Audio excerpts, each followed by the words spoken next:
With so many Australian mares carrying the blood of champion sire Dane Hill, his sons and grandsons close up, finding an outcross stallion is a great benefit to broodmare owners. Kitchwin Hills Graff is a great example of that. A son of Star Witness, he's standing his first season at stud, and he joins Sooboog, who has more big numbers coming through as new season 2-year-olds.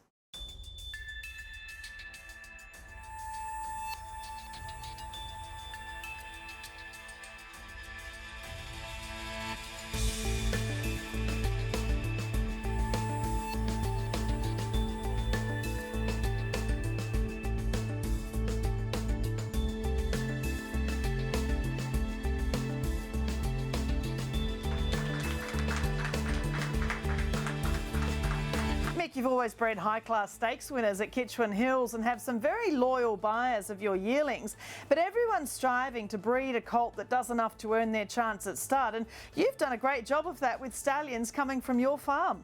Yeah, thanks for having us on, Caroline. It's been very exciting. Looking at this year, like there's foals hitting the ground by 3 stallions that were born and bred on the farm in Yes, Yes, Yes, down there at Coolmore, Piarata at Aquis, and also Dubious at Aquis, and we've actually had a little Piarata foal born here already, and it's really rewarding, and I know all the guys that work for Kitchwin Hills, it's a big congratulations to them as well, just to have that level of horse off the farm at some of these big studs. Graff sustains the run, one off the fence, takes the lead. It's great to see Alan Bell's tough Group 2 winner and Group 1 placed Graff joining your small but select roster. Tell me how that came about. Yeah, well, he's a stallion that everyone had an eye on Graff there at one point, and he was a horse that we were extremely interested to be involved with. Like one thing we've seen over the last, especially the last few years, is that as soon as you're an outcross stallion, your opportunity to produce that horse just seems to lift so much higher. When you can breed big numbers of the most prolific sire line in Australia in Dane Hill, so you can serve all those not a singled out mares and Snitzel mares and Redouts and Fastnet Rock mares and Exceed mares, your opportunity to become a sire is just so much higher, I believe. And if you have a look at Graff, what a great 2-year-old he was, and then a brilliant 3-year-old. Graff moved up to neutrality, went on by. And that pedigree, as you said, Star Witness, he's had a top first season sire already in Star Turn. So it's a really interesting sire line on its own. Yeah, it is. And it's like Alan Bell said, it certainly has a place here in Australia now with Star Witness. And if you have a look at Star Turn and Graff together, quite amazingly similar. Both won high-class 2-year-old races. They raced at a high level. They both won the San Domenico, both ran second in the Run of the Rose on the way to the Golden Rose.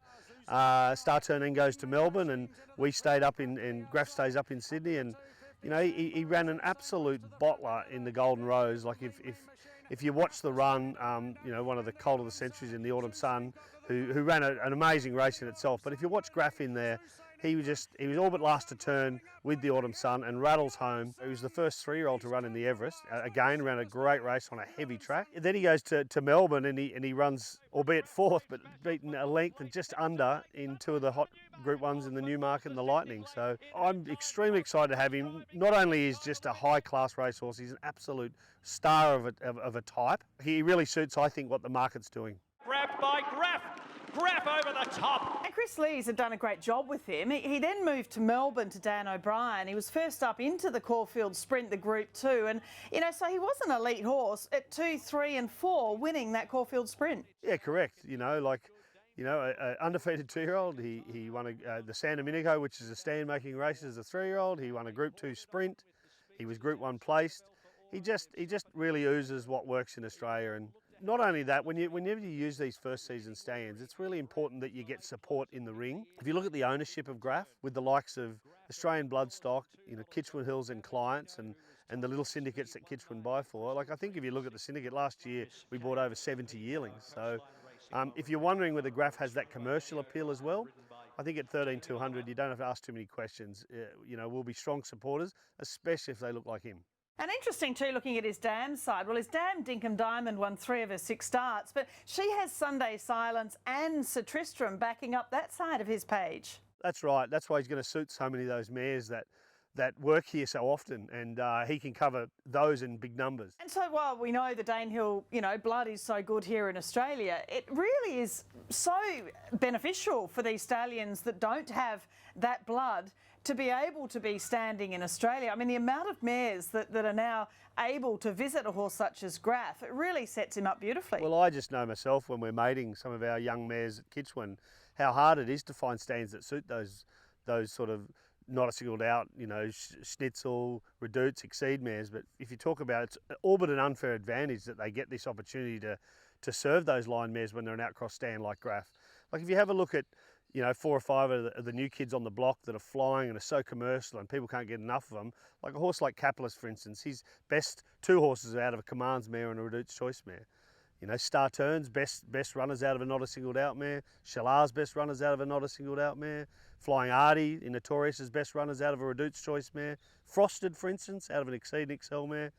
And I think Maurice's best horses out of a Redoutes Choice mare. So that it just gives them such a leg up that they get that opportunity to serve those mares in big numbers. We've all stood those, Sons of Snitzel and Sons of Exceed, and they serve a huge place in Australia. But I do think that if we could find that outcross horse that can kick a goal, you're in such a good position because you get to serve what's the most prolific line in Australia in big numbers, which is Danehill. Princess Spice hit the lead close home. Princess Spice. Speaking of Snitzel, on the other side, of course, Sooboog. Now, he's by a stallion who's definitely going to be a great sire of sires as a 4-time champion stallion, Snitzel, the full brother to Lightning Stakes winner Snitzeland. But he's done so well, hasn't he? I mean, he's standing at $13,000, but what a great first season he had as a first season sire.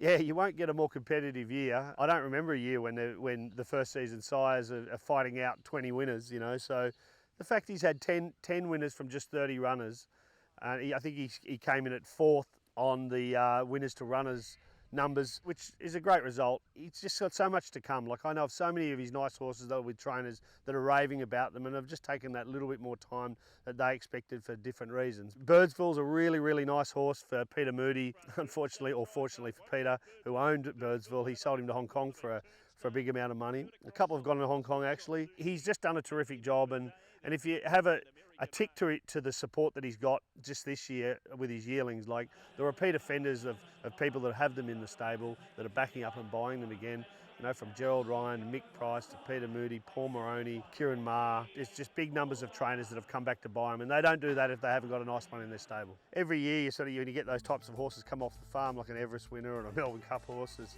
you find yourself, you're doing something right. We like to look at this game, we're very humble and enjoy your successes, because there's plenty of times where you don't get those types of horses. But of late we have had some amazing results, and whether it's there's a massive lime deposit just up the road from here at Kitchwin Hills that I do think it plays a role. Like the water that we irrigate with, the troughs are full of that water and it's very high in calcium. I think it certainly plays a role in soundness when they leave here and they get that longevity of their race career. A lot comes down to staff. We've got some great young people here that get behind us. We've got unbelievably good clients that are supporting us year in, year out. And if they're not breeding those types of horses to give our brand the opportunity to sort of cop the limelight, if you know what I mean, you're not in this position. So a huge thank you to all the staff, and a huge thank you especially to our clients, because they do an amazing job.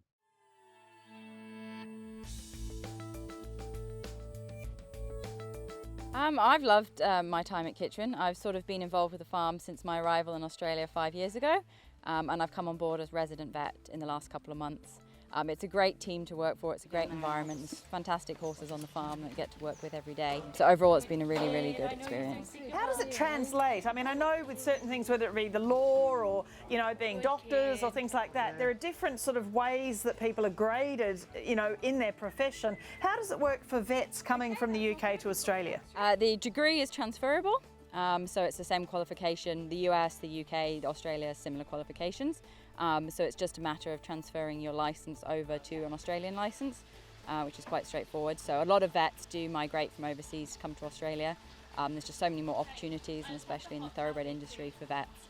So a lot of us do migrate over and just fall in love and decide to stay here. And your major love, obviously, is the foals and dealing with the foals. Just tell us what's involved with that work. I mean, it's quite incredible to see these mares giving birth to these future racetrack champions, but it's really, really intense, isn't it, to make sure that foal is okay and keep tabs on it as it's growing? Yeah, so the foaling process is quite risky for most mares.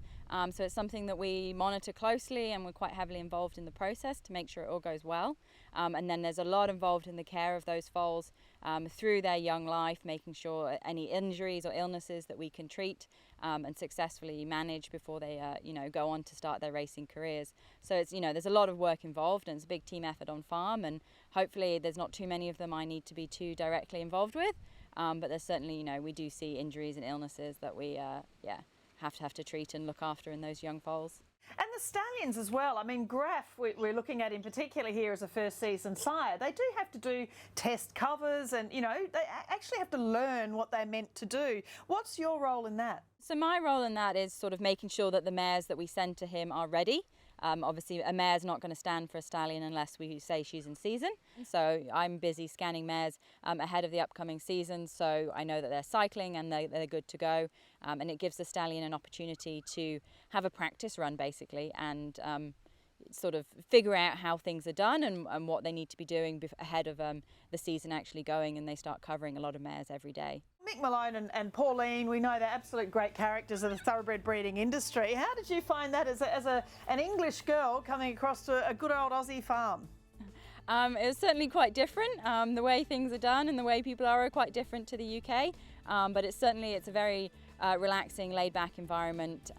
It's a really, really great team, really great environment, and people are just, I think, a lot happier and a lot more relaxed here than they might be in the UK. But it's been a good change. Yeah, we're rapt to have Amy on board. She came via Richard McClanahan, and Richard's done a lot of work with us and pretty much set Kitchwin up for a long time there. And she's A, brilliant vet, but B, she's just a lovely person with it, and she's got great knowledge. She specialises in the baby foals too and reproduction. That's where she's specialised all her work. She's been working with us over the last 2 or 3 years either way in the barn and doing some reproductive stuff, and she's just terrific, and we're so rapt to have her. And it's great because we've got a vet, 7 days a week, 24 hours at our call, and she's great to have that. I guess the basic, the work you do on a thoroughbred stud farm, it just continues, doesn't it? And there can't be many more better places to be. Yeah, certainly, Caroline, and albeit it is different times, probably from being here at Kitchwin Hills today in the beautiful sun, if this is COVID, well then, we're going pretty good, but it certainly has held up farm visits, so some of these first season stands just won't get the looks that they normally would get, which help make people make that decision that's the right type for my mare. And hence these sort of shows that you put forward, Carol, and they play such a role for people to be able to have a bit of a look from home and make that decision or help them with that process a bit more. But so we're rapt to have you here, and we're glad we could show you two lovely horses.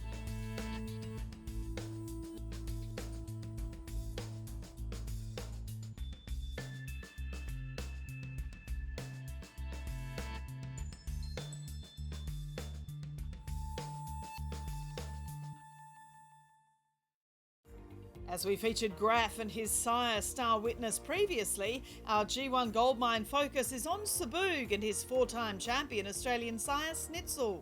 Looking at Snitzel and his son's top broodmare affinities amongst their stakes winners, and in Costa de Lago comes out on equal top, featuring in 16% of their Group 1 winners, including horses such as Sword of State, Summer Passage and Invader.